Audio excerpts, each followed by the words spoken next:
¿Por qué ir a un psicólogo? Bueno, yo creo que al final todavía hay mucho tabú con el tema de la psicología, pero mi recomendación es ir al psicólogo siempre que uno lo necesite. Cuando se trata de tema de niños o de adolescentes, depende de cuál sea la dificultad por la que vienen, el trabajo tiene mucho más que ver con los padres que con los propios niños. No siempre nos podemos permitir pensar en positivo porque, pues, o bien nuestra emoción en ese momento no nos lo permite, o bien porque realmente lo que nos está pasando pues no es positivo. El médico de cabecera, ni siquiera el especialista de salud mental, te recete un antidepresivo, un ansiolítico y se quede la cosa ahí. Claro, si tú eres un profesional de la salud mental, sabes que eso no está bien. No hay que confundir estar deprimido o estar triste con tener depresión. Quiero decir, no es lo mismo una ruptura a 2 días de haber roto o a 2 días de haber fallecido que habiendo pasado 5 meses. ¿Es necesario llorar? Ayuda, desde luego. Sí. Y yo soy una persona que siempre lo recomienda. O sea, que si tienes que llorar, llores. Que estoy muy en contra, ¿no?, de la frase de venga, no llores. Todo lo contrario. Llorar alivia. Pues, por ejemplo, en temas de bullying, hemos visto que las redes sociales y el internet ha hecho que esto crezca mucho más. O sea, si antes se quedaba en el aula o en el colegio, ahora, bueno, pues es que está al alcance de todo el país o de todo el mundo, ¿no? Incluso...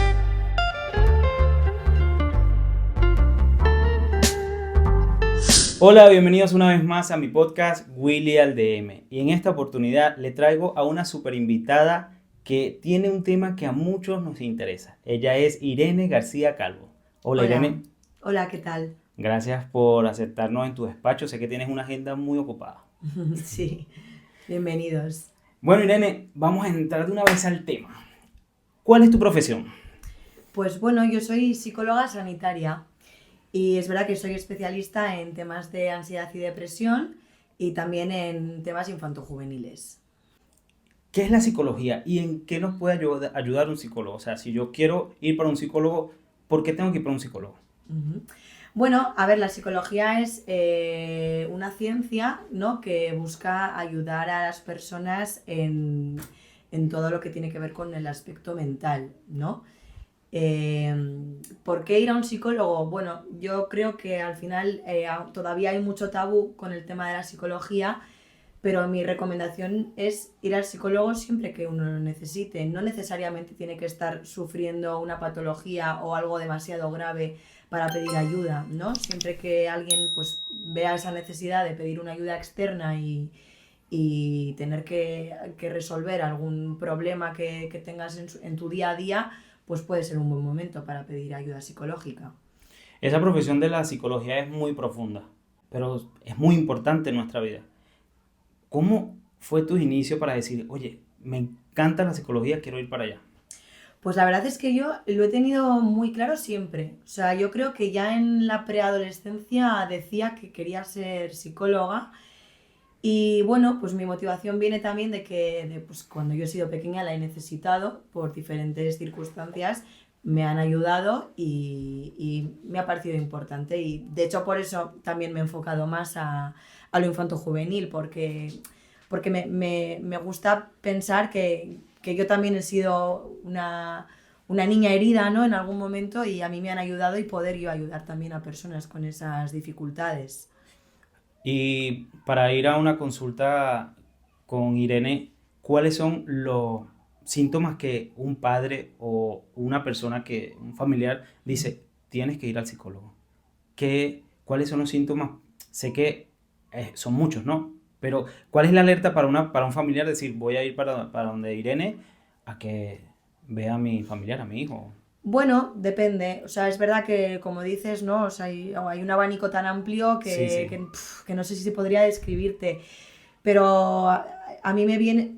No solamente trato niños. Entonces, es verdad que, de hecho, tengo más personas adultas que infantiles.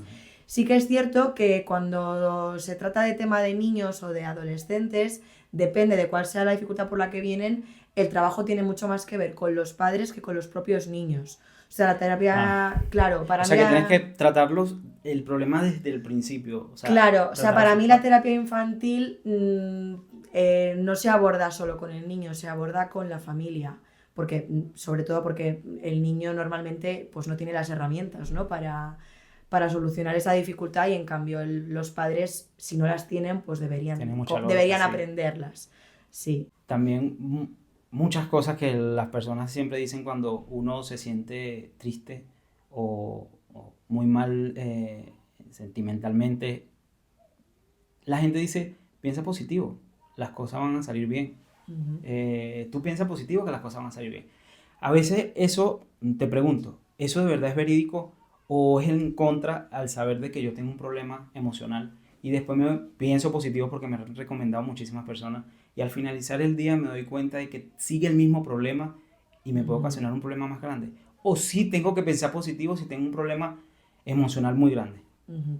Claro, a ver, aquí hay muchas diferencias. Quiero decir, no tiene nada de malo pensar en positivo, es un consejo que pues, la gente de a pie da Y y que siempre lo da, claro, te lo prometo que lo da. y no tiene por qué ser algo negativo. Lo que pasa que es verdad que pues no siempre nos podemos permitir pensar en positivo porque pues o bien nuestra emoción en ese momento no nos lo permite o bien porque realmente lo que nos está pasando pues no es positivo y no tenemos por qué no hacerlo. También es cierto que aquí está la contraparte. O sea, a mí no me parece mal pensar en positivo, pero si es bajo presión es cuando no me gusta. Quiero decir, no es lo... O sea, decirle a una persona que no esté triste no va a impedir su tristeza. A eso me refiero. Es meterle una presión. O sea, si ya me siento mal por estar triste, me tengo que sentir encima doblemente mal porque si estoy triste estoy perdiendo mi tiempo, ¿no? Esta típica frase de, ¿cómo es? Un día sin reír es un día perdido. Bueno, pues la realidad es que no. O sea, eso es someterte a una presión doble. No, me siento mal porque estoy triste y además me siento mal porque estar triste no está bien. Entonces, hay que tener cuidado con el positivismo. O sea, es cierto Claro. que pensar en positivo es una herramienta que nos puede ayudar, pero que no sea una doble presión. Que si yo un día estoy triste, estoy mal y no me puedo permitir pensar en positivo, pues que me permita también vivir esa emoción y no sentirme mal por ello. Es que sí, no, es una recomendación que siempre se da. Mm, Sí, el llamado positivismo tóxico. ujú. Sí. Eso Que eso es es. obligarte a estar bien cuando no estás bien Cuando y no no estás bien. permitirte sentir Y, esas y emociones. después choca si llegas a Mm. casa y ves que sigue el mismo problema. Hay otra parte de la psicología o los problemas emocionales más que todo, es que las personas si tienen depresión van al médico.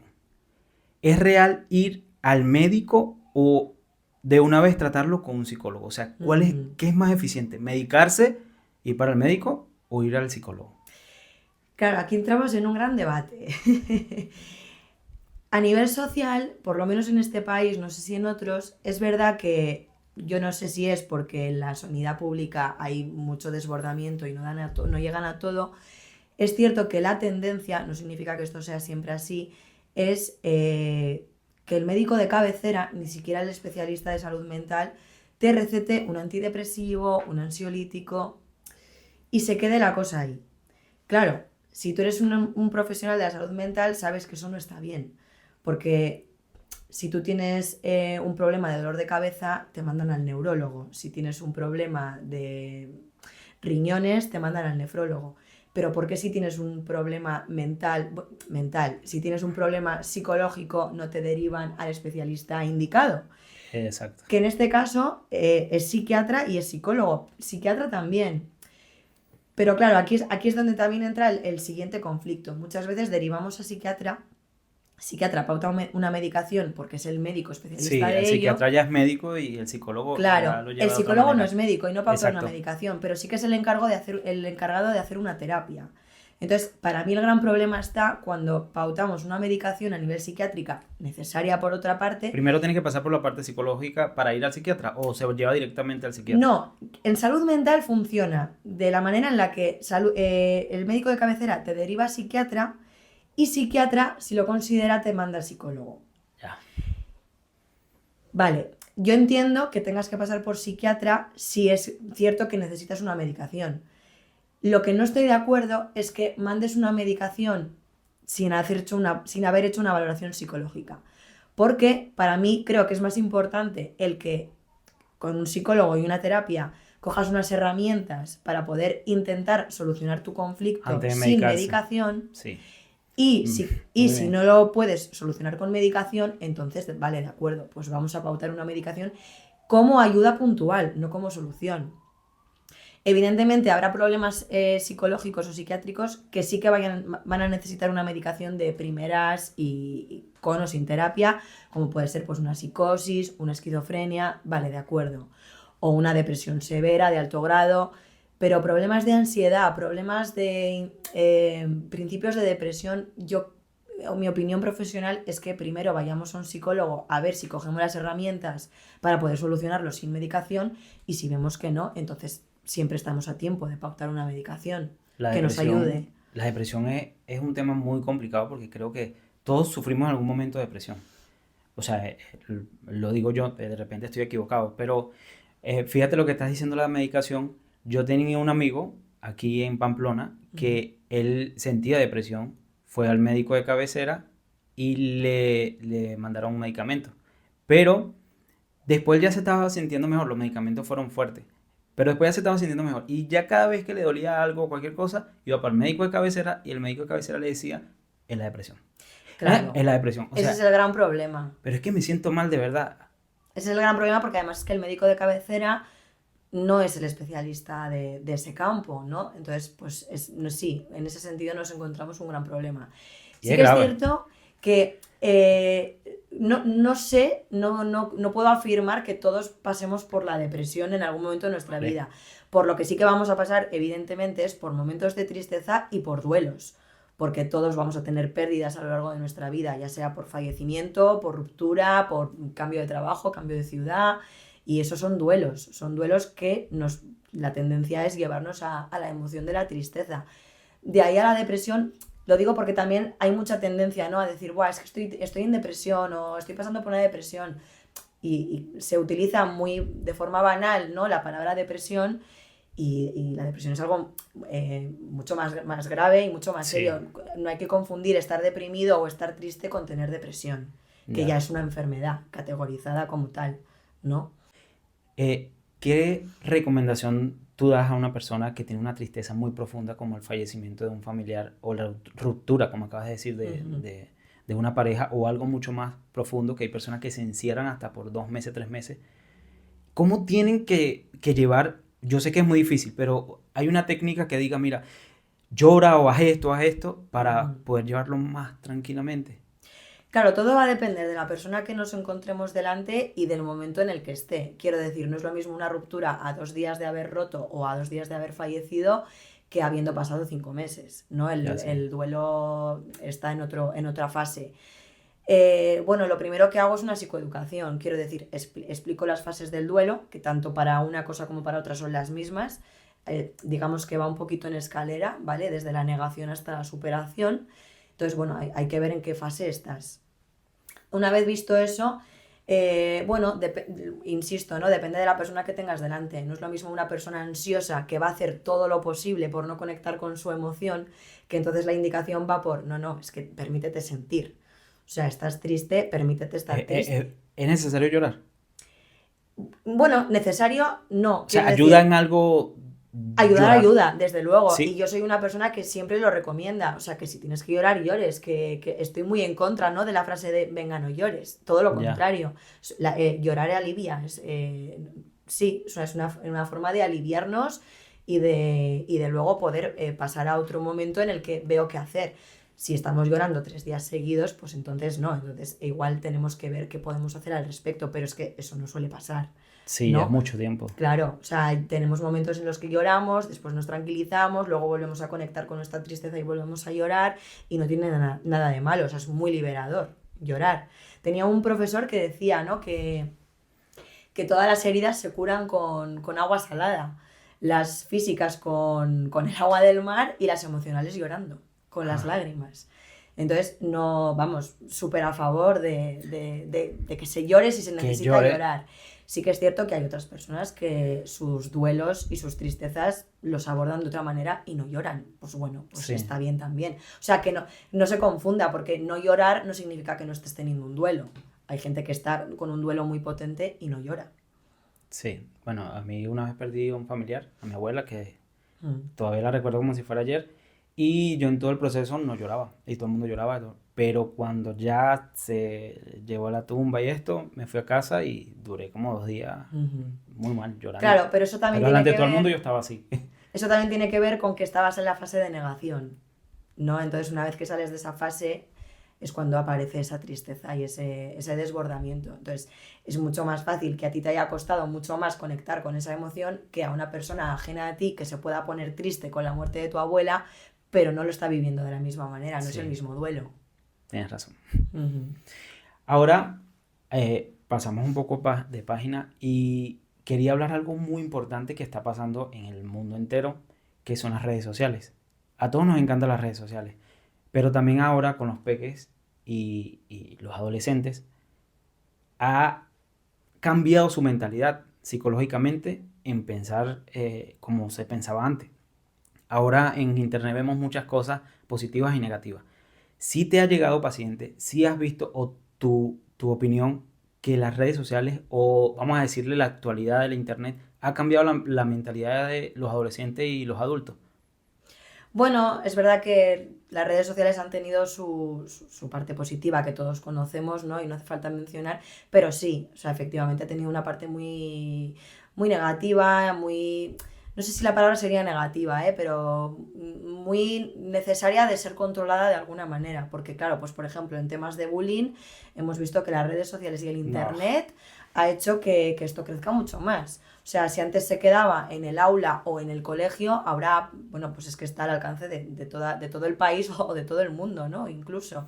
Entonces, esta parte, por ejemplo, es muy negativa. Luego, a nivel de autoestima, claro, ¿no? Los likes, los sí. filtros, el tengo que subir una foto porque tengo que recibir esto y si no lo recibo es que no soy querida, Y hay ¿no? hijos que han cambiado con sus padres, ¿no? O sea, Ujú, que se han puesto más violentos o no les importa nada. O no voy a estudiar porque quiero ser youtuber o quiero ser streaming y tampoco quieren estudiar porque quieren ujú. ser eso. Eso ha cambiado bastante. O sea, ha hecho que los Bueno, es cambios. verdad que en ese sentido yo no lo sé, pero bueno, es como antes se quería ser futbolista y ahora se quiere ser youtuber, Bueno, sí, es ¿no? O verdad. Lo sea, que es pasa es que están cierto, dejando los estudios, te lo digo porque lo claro, he leído muchísimo, que han querido dejar los estudios por dedicarse a este tipo de cosas. claro. Sí, es un problema, o sea, es un problema y creo que hay, o sea, la mentalización no tiene que ir tanto por no seas youtuber, sino por no, fórmate, porque esto te va a ser, independientemente de que tú luego decidas ser youtuber, te viene bien, ¿no? A nivel educacional. Sí, pero bueno, es verdad que en ese sentido pues ha habido un progreso, ¿no? O sea, antes pues Sí, se quería ser o futbolista o modelo y ahora se quiere ser youtuber o influencer, ¿no? lo que no hay que dejar de Mm. estudiar porque para hacer cualquier cosa, para cualquier cosa se necesita tener un conocimiento Eso educativo. es. O sea, que no necesariamente tienes que Sí. dejar de estudiar para No, conseguir ese objetivo de ser influencer o de ser youtuber, ¿no? no. Ujú. Hay otro tema en cuestión de los adolescentes. Ahora los adolescentes están un poco más aislados de la familia. Y por cierto que vi hace poquito una noticia aquí en España que los adolescentes ya 17 18 años, que ya son, para los padres todavía son unos niños, prácticamente se la pasan en el teléfono, en su habitación, hablan poco, Ujú. conversan poco con los padres.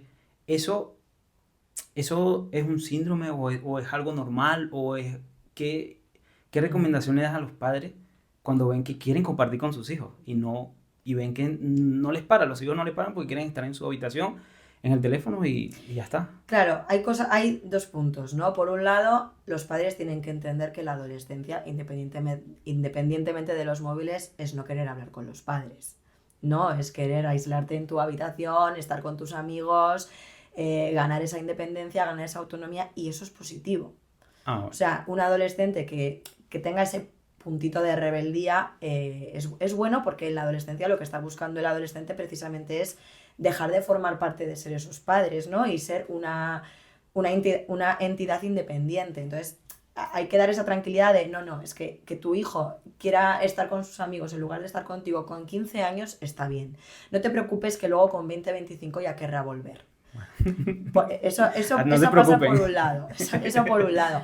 Por otro lado, en cuanto al tema de los móviles, sí que es cierto que, bueno, al final lo mismo me da que sean móviles, que sea salir de fiesta, que sea volver a casa a X hora, que sea primeros contactos con las drogas, tiene que ver con una puesta de límites en el hogar. O sea, los padres, los adolescentes tienen su puntito de rebeldía y tienen que Sí. tenerlo. Lo mismo, igual de importante es que los padres pongan los límites cuando sea necesario. Y desde, bueno, pues desde una comunicación lo más asertiva posible, pero teniendo claro que es una autoridad. Cuando una persona se viene a pedir una cita con Irene, ¿qué es la que más tú abordas? O sea, tú eres psicóloga, pero ¿cuál es de la psicología lo que más te gusta tratar? O algo general. Bueno, me están viniendo muchísimos casos de ansiedad. O sea, diría que es lo que más tengo, ¿no? Temas de ansiedad por diferentes cosas, ya sea laboral, de pareja, por todo, ¿no? Y a mí, ¿qué es lo que más me gusta? Bueno, a mí me gustan mucho los niños. El tema de la discapacidad, tema de autismo, TDAH, todas esas cositas sí, me gusta mucho trabajar desde ahí. ¿Qué caso así interesante tienes para compartir con nosotros? Que te haya dicho, wow, que te haya impactado. Jo, es que a mí, claro, me parecen interesantes todos. Entonces, es una... me cuesta elegir. Caso interesante. Bueno, pues sí que tuve hace años una niña que tenía un problema de mutismo selectivo, que esto es, la niña por diferentes circunstancias no habla, decide guardar silencio y no comunicarse con nadie o solamente con aquellas personas que ella elige, ¿no? Y pues costó mucho, pero al final conseguí que me pidiera el chocolate con palabras, no con gestos, y empezó a soltarse ahí y bueno, Y con los ahora padres no lo hacía. no, no hablaba Qué bien. con nadie. Tenía que ver con, bueno, pues con un trauma de una ruptura de esos padres y bueno, pues la forma en la que esta niña pues decidió gestionarse como pudo fue guardar silencio, desaparecer. Wow. Estaba sufriendo Y porque... sí, y Sí. fue muy duro, ¿eh? Costó mucho, pero se consiguió. Se hizo un buen trabajo, por supuesto, con los padres. Las relaciones de pareja que tienen muchísimo tiempo, que tienen 15 años, 20 años, y hay un mito, o no sé si será mito, quiero que tú como psicóloga lo digas, que cuando se tiene muchísimo tiempo de pareja, se Ujú. pierde el gustico, se pierde el amor, se pierde la seducción, el sexo, todo eso se pierde, o que sí se puede llevar una pareja de muchos años alegre, que se puede llegar a ser como novio o parecido, y no odiarse o acostumbrarse. Sí se puede. Poderse se puede, ¿no? Porque la realidad es que no todo el mundo se separa ni se divorcia.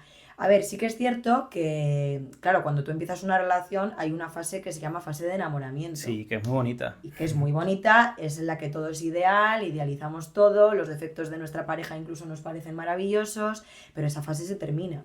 Entonces, cuando esa fase se termina, que aquí es donde mucha gente tiene confusión, es cuando empieza el amor real, que es cuando, no, es que yo veo que mi pareja tiene ciertos defectos y aun y todo la quiero como es y no quiero cambiárselos, ¿no? Y bueno, esta parte de tolerar y de amoldarnos el uno al otro en las pequeñas diferencias. Es verdad que yo creo que también hay tantos tipos de pareja como parejas en el mundo. Sí. Entonces, cada pareja es libre de diseñar su relación como ellos quieran. Y me parece bien, ¿no? O sea, hay parejas que eligen tener una relación abierta y no por eso se quieren menos. Y parejas que, por el contrario, pues no, pues quieren una relación cerrada y también está bien. Siempre y cuando sean ellos los que han marcado los límites y las pautas de su relación, pues O ¿por sea qué que no va sí a se puede. funcionar? Sí se Sí. puede funcionar. Lo que, claro, porque me imagino que también has tenido terapia con parejas. Es que ya tenemos mucho tiempo, ya esto, ya es como, somos como hermanos o cosas así. Ujú. Claro, es que es verdad que ahí va a depender del objetivo de la pareja que viene a terapia, ¿no? O sea, hay parejas que te vienen con el objetivo de, no, mira, es que discutimos mucho, pero queremos solucionar nuestras diferencias porque nos queremos y queremos seguir juntos. Pero también tienes parejas que te vienen porque uno quiere romper y el otro no. Entonces, claro, ahí el objetivo es totalmente diferente, porque si uno quiere romper, pues Sí, la otra persona tiene el trabajo de aceptar esa ruptura, ¿no? y pasar el duelo que habíamos Y pasar hablado. el duelo. Y Llorar, pasar el duelo, pero no tanto. efectivamente. La psicología es muy bonita porque puedes abordar y despertar y guiar a personas que creen que tienen ese poco de puertas en la cabeza y no pueden salir. Y tú las ayudas a todas esas personas que están ahí atrapadas. Lo intento. ¿Cómo te pueden contactar las personas? Aparte, si yo vivo en México, ¿cómo yo hago para atenderme contigo? Sí, porque bueno, la parte positiva de las redes sociales y del internet es que aparte de presencial también hago terapia online. Entonces, bueno, pues me pueden contactar a través de mi número de teléfono Que profesional. van a tenerlo todo en la descripción del video. Sí, a través de Facebook, de Instagram, de YouTube. Y bueno, también tengo tarjetas, tengo página web y creo que ya está. Listo, no. Mira, pueden estar en cualquier parte del mundo, ya por internet, pueden tener una cita con Irene para psicología. Así que bueno, gracias Irene. Espero que le haya gustado esta entrevista con Irene, así que nos vemos en otra ocasión.